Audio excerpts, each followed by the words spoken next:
Nakabenta ki khobor ke ba mankasngi subscribe yo Antor News.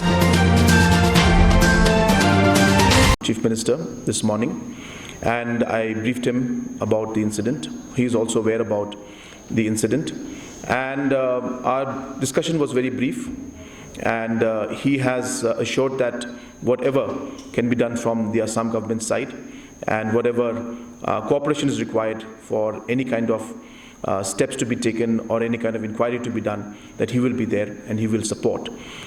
Regarding the inquiry, I don't want to discuss that immediately because it will be put up in the cabinet, and this evening we will share with you after the cabinet meeting approves the discussions that we have put on the paper and put on the agenda for the cabinet meeting. Once we approve it, I will be sharing that with you post the cabinet meeting today.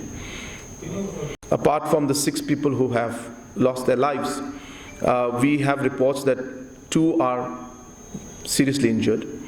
And apart from that, other minor injuries, we don't have the exact count with us right now, but 2 more people are seriously injured. So there's 6 who have lost their lives and 2 are.